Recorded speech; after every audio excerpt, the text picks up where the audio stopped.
साथ संगत जी, प्रेम से कहना धन निरंकार जी। एक नई साखी के साथ स्वागत है आप सभी का आपके ही अपने चैनल पर। आज की साखी का विषय है कि पति पत्नी को हर हाल में एक दूसरे का साथ ज़रूर देना चाहिए। चलिए सुनते हैं आज की ये साखी। साथ संगत जी, रामायण में 3 किस्से ऐसे आते हैं जिनसे समझ हम सकते हैं कि पति पत्नी के बीच में रिश्ता कैसा होना चाहिए। राम सीता और रावण मंदोदरी के रिश्तों में था एक बड़ा अंतर। सीता राम की जोड़ी इसी कारण से है आदर्श। आज अधिकांश लोगों के वैवाहिक जीवन में आपसी तालमेल की कमी आ गई है। इसी कारण पति और पत्नी मानसिक तनाव और परेशानियों का सामना करते हैं। तो ऐसी स्थिति में जीवन बोझ लगने लगता है और निराशा हावी हो जाती है। इन्हीं परिस्थितियों से बचने के लिए पति और पत्नी को 3 बातों का ध्यान ज़रूर रखना चाहिए। पहली बात, बुरे समय में ना छोड़े एक दूसरे का साथ। दूसरी बात, पति पत्नी को समझनी चाहिए एक दूसरे के मन की बात। और तीसरा, गलत काम करने से रोकना चाहिए। जब भगवान श्री राम को वनवास मिला तो माँ सीता ने उनका साथ दिया।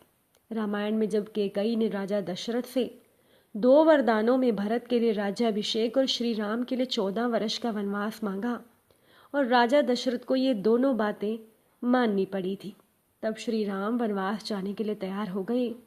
उस समय लक्ष्मण के साथ ही सीता भी श्री राम के साथ वनवास जाने के लिए तैयार हो गई।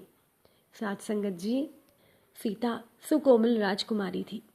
इसी कारण सभी ने उन्हें वनवास पर ना जाने के लिए रोकना चाहा था। वन में नंगे पांव चलना, खुले वातावरण में रहना सीता के लिए संभव नहीं था। लेकिन फिर भी माँ सीता ने अपने पतिव्रता धर्म का पालन करते हुए श्री राम के दुख में भी साथ देने के लिए वो वनवास पर गई। उस काल में श्री राम और सीता ने कई दुखों का सामना एक साथ किया।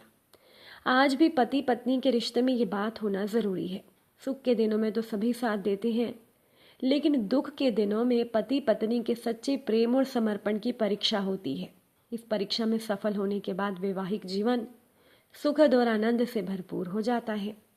जब सीता ने समझ ली थी श्री राम जी के मन की बात, वनवास पर जाते समय श्री राम, लक्ष्मण और सीता के साथ ही निषाद राज को केवट ने अपनी नाव से गंगा नदी पार करवाई थी। जब केवट ने उन्हें गंगा नदी के दूसरे किनारे पर पहुंचा दिया, तब श्री राम उन्हें भेंट स्वरूप कुछ देना चाहते थे। श्री राम के पास केवट को देने के लिए कुछ नहीं था, तो श्री राम के कहे बिना ही सीता माँ ने उनकी मनः स्थिति को समझकर अपनी अंगूठी उतारकर केवट को भेंट करने के लिए आगे बढ़ा दी। इससे ये समझा जा सकता है कि पति पत्नी के बीच ऐसा तालमेल होना चाहिए कि बिना कुछ कहे ही वो एक दूसरे के मन की बात जान सकें। जो दंपत्ति ये बात ध्यान रखते हैं, उनके जीवन में चाहे कितनी भी परेशानियां क्यों ना आए, उनका वैवाहिक जीवन अच्छा ही बना रहता है। मंदोदरी ने रावण को समझाया था कि श्री राम से बैर ना करे। जब श्री राम अपनी वानर सेना के साथ समुद्र पार कर लंका पहुंच गए थे, तब मंदोदरी समझ गई थी कि लंकापति रावण की पराजय तय है। इसी वजह से मंदोदरी ने रावण को समझाने की बहुत कोशिश की कि वो श्री राम से युद्ध ना करे, सीता को प्रभु को लौटा दें। श्री राम स्वयं भगवान का अवतार है। मंदोदरी ने कई बार रावण को समझाने का प्रयास किया कि श्री राम से युद्ध करने पर कल्याण नहीं होगा, लेकिन रावण नहीं माना। श्री राम के साथ रावण का युद्ध हुआ और उसने अपने सभी पुत्रों और भाइयों कुंभकर्ण के साथ ही स्वयं को भी मृत्यु के घाट उतार दिया। पति पत्नी के जीवन में ये बात भी बहुत ज़रूरी है कि एक दूसरे को गलत काम करने से रोकना चाहिए। गलत काम का नतीजा बुरा ही आता है। सही गलत को समझते हुए एक दूसरे को सही सलाह देनी चाहिए। साथ ही दोनों को ही एक दूसरे की सही सलाह माननी भी चाहिए, क्योंकि पति पत्नी ही एक दूसरे के श्रेष्ठ सलाहकार होते हैं। साथ संगत जी, एक दिन वेद प्रकाश जी ने अपनी पत्नी से पूछा, क्या तुम्हें बुरा नहीं लगता मैं बार बार तुमको बोल देता हूँ, डांट देता हूँ, फिर भी तुम पति भक्ति में लगी रहती हो, जबकि मैं कभी पत्नी भगत बनने का प्रयास नहीं करता। वेद प्रकाश जी वेद के विद्यार्थी थे और उनकी पत्नी विज्ञान की, परंतु पत्नी की आध्यात्मिक शक्तियाँ पति से कई गुना ज़्यादा थी, क्योंकि वेद प्रकाश जी केवल पढ़ते थे और उनकी पत्नी जीवन में बातों का पालन करती थी।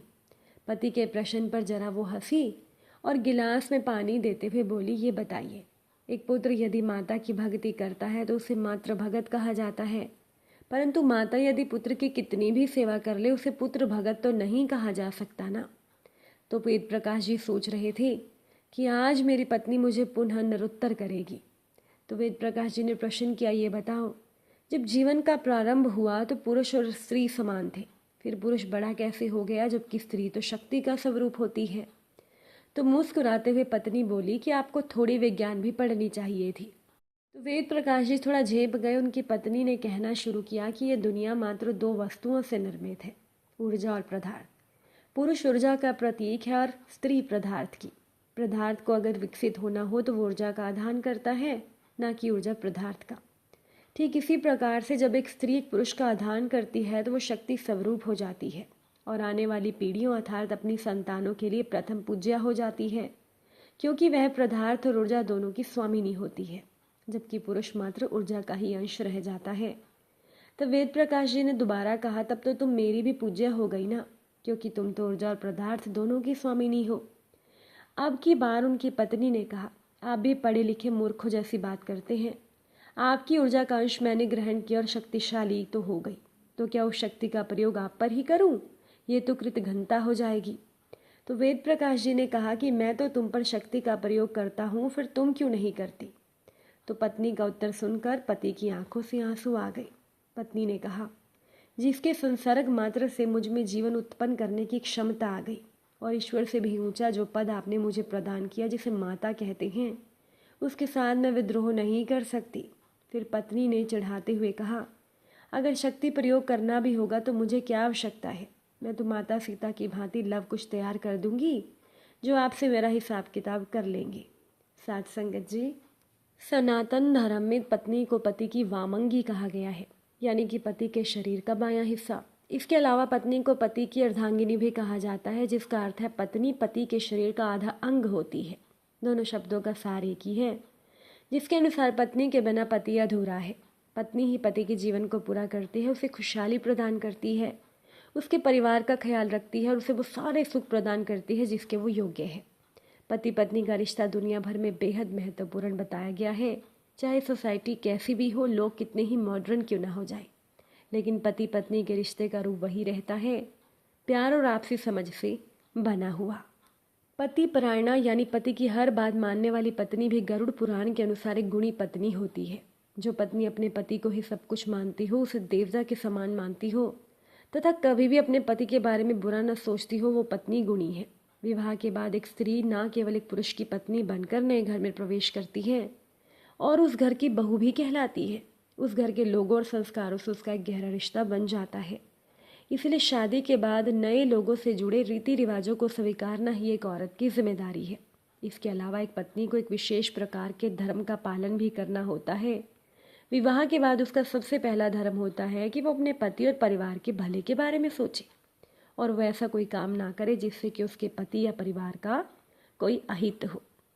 अगर आज की ये साखी आपको अच्छी लगी हो, वीडियो को लाइक शेयर ज़रूर कर दीजिएगा। आप सभी से फिर मुलाकात होगी नई साखी के साथ। साथ संगत जी, प्यार से कहना, धन निरंकार।